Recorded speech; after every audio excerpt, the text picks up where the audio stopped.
His journey was never limited, and so is his knowledge.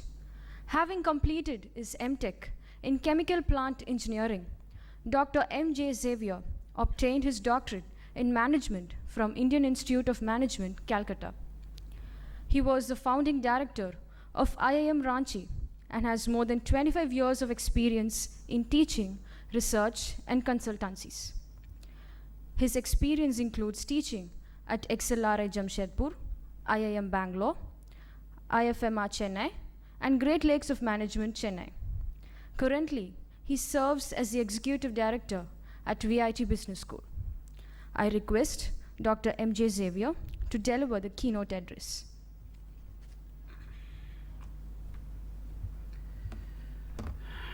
Respected Chancellor Sir, dear friend Michito Batro, my revered Professor Jagdish Sheth, my colleague Professor Reeves Wesley, dear participants. It's a wonderful day for VIT Business School.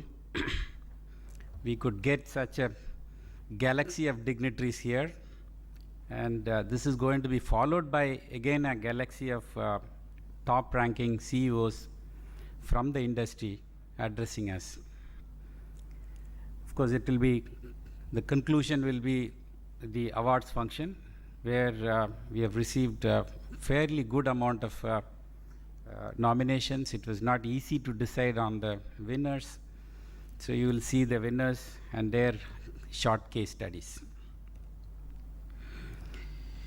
Of course, this topic already kind of our Chancellor Sir has touched upon. How, for example, your mobile phones, internet, all other things are changing the way actually we do business today. Particularly the mobile phones have made a great impact on youngsters who on an average spend more than 4 hours on the mobile phone. The current craze is what they call the selfie. Everybody takes a photograph of whatever they are doing. I mean, it gives a great opportunity to express their mood swings or their problems, issues, whatever it is. Of course, many of my students are on my Facebook account. I was, very delighted to see a selfie of a dog. I mean, this girl had actually posed along with the dog and then taken the dog alone. First time she had posted the selfie of a dog.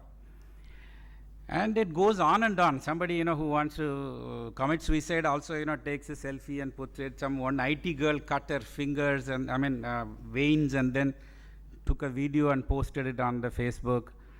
One guy was arrested for actually, taking a selfie while on a bullfight. I think it's kind of, today's youngsters cannot imagine life without cell phone. I mean, that's a kind of a level that we have reached today. And you have all kinds of other applications that you find. It's not only Facebook, but also WhatsApp, which has been bought over by Facebook. You have Twitter, you have Viber, you have all kinds of other social media, which are used for expressing your kind of, ideas, activities, and the kind of status they put. Sometimes you wonder why they would like to reveal such very intimate personal things to the public, but still people use that.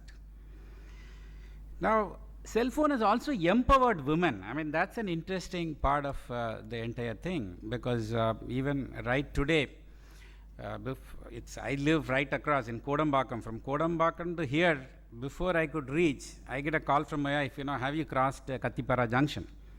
Have you reached the hotel? I wonder actually 20 years back or 15 years back, how did women track their spouses? Now, literally every moment you are tracked, where you are, what you are doing. And surprisingly, once I left my phone in the car in the Kelambakam campus, and I had 2 phones, so I carried one of the phones. So I called my wife to tell her that I don't know where I left my phone, because I didn't know that I had left it in the car. my phone is missing, so call this number.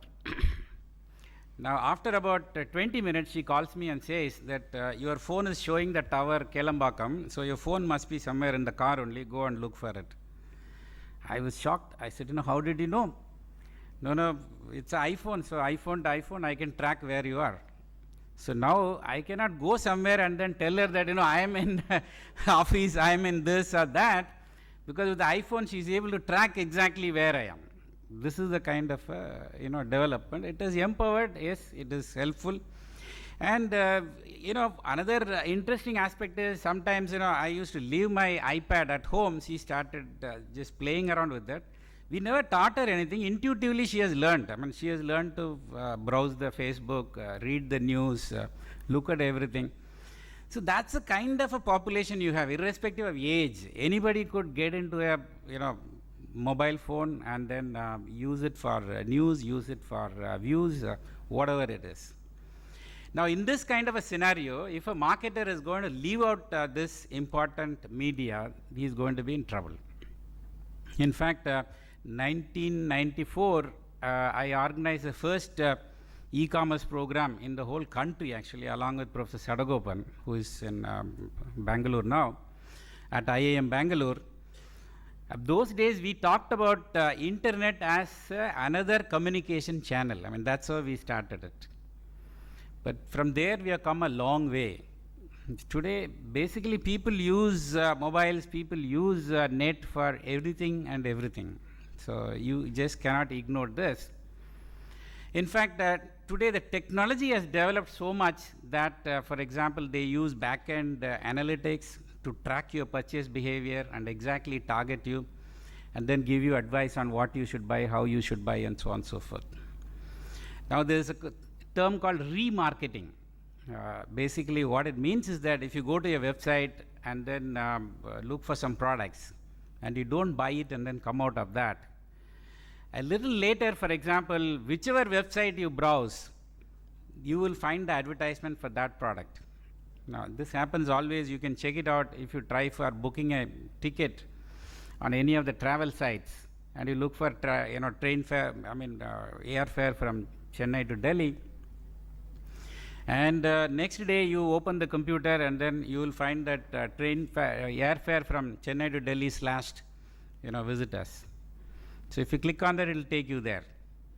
Now the targeting has become, extremely powerful. Today, of course, there is also location-based kind of a marketing. Because of the mobile phone, they can track where you are and then at what time you are at that place. Then if it happens to be a noon and if you're hungry, then you get ads on actually, for example, which are the nearest outlets where you can have nice food. So they are able to exactly target and then work on customers. So today, actually, the whole day we are going to have an exciting time listening to speakers on how they are using internet, mobiles, your social media, and other things to market their products and services. And also, you'll see the case studies as to how they are using it. And I'm very proud that we at VIT Business School could actually bring out this conclave where we could bring together such kind of eminent personalities. Our next conclave, we are planning on CSR. That's going to be in December.